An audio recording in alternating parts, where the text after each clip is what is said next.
निसर्ग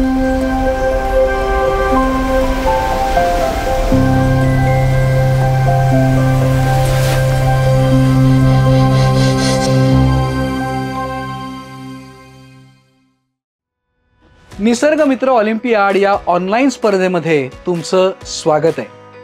निसर्ग मित्र ऑलिम्पियाडमध्ये तुम्ही नोंदणी केल्यानंतर तुम्हाला तुमचा युजर नेम, पासवर्ड आणि निसर्ग मित्र ऑलिम्पियाड ॲपची लिंक मिळाली असेल। तुम्हाला मिळालेल्या युजर नेम आणि पासवर्डच्या सहाय्याने तुम्ही निसर्ग मित्र ऑलिम्पियाडचं ॲप तुमच्या मोबाईलवर मिळालेल्या लिंकद्वारे इन्स्टॉल करून घ्या। यामध्ये तुम्हाला स्पर्धेचे सर्व तपशील मिळणार आहेत। या स्पर्धेची पहिली फेरी ही फेरी वैयक्तिक प्रत्येकाने द्यायची अशी आहे। या तपशिलांमध्ये स्पर्धेच्या पहिल्या फेरीचे पर्यावरण साक्षरता या विषयावरील 50 बहुपर्यायी प्रश्नांची मल्टिपल चॉईस क्वेश्चन परीक्षा असणार आहे। ही परीक्षा तुम्हाला ॲपवरून तुमच्या सोयीनुसार द्यायची। ही फेरी खुली पुस्तक स्वरूपातली असणार आहे। तुम्ही या फेरीतील प्रश्नांची उत्तरं पुस्तकात पाहून, गुगलवर शोधून आणि AI ला विचारून देऊ शकता। या फेरीमध्ये किमान 10 मार्क मिळाल्यानंतर तुम्हाला दुसऱ्या फेरीत प्रवेश मिळणार आहे। दुसरी फेरी प्रत्यक्ष प्रकल्प करण्याची आहे। पहिल्या फेरीत उत्तीर्ण झालेले विद्यार्थी या फेरीसाठी पात्र असणार आहेत। तुम्ही नोंदणी करताना दिलेल्या विषयावर प्रकल्प करायचा आहे। दुसऱ्या फेरीमध्ये गटानुसार प्रकल्प करायचे आहेत।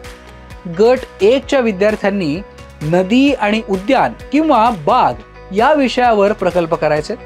हे प्रकल्प संकलन, प्रतिकृती तयार करणे आणि सर्वेक्षण या प्रकारामध्ये करायचे। गट 2 च्या विद्यार्थ्यांनी टेकड्या, डोंगर, शेती आणि आरोग्य या विषयावर प्रकल्प करायचे। हे प्रकल्प सर्वेक्षण, समस्या परिहार आणि नवनिर्मिती या प्रकारांमध्ये करायचे। दुसऱ्या फेरीमध्ये विद्यार्थी प्रकल्प वैयक्तिक किंवा गट करून करू शकतात। प्रकल्प गटानी करताना सर्व गटाचा प्रकल्प विषय आणि प्रकार एकच असावा। तिसरी फेरी विद्यार्थ्यांनी केलेल्या प्रकल्पांचं ऑनलाईन सादरीकरण असणार आहे। तुम्ही वैयक्तिक प्रकल्प केलेला असेल तर तुम्ही स्वतः सादरीकरण करायचंय। गटाने प्रकल्प केलेला असेल तर प्रकल्प गटातील सदस्यांनी एकत्रित सादर करायचं।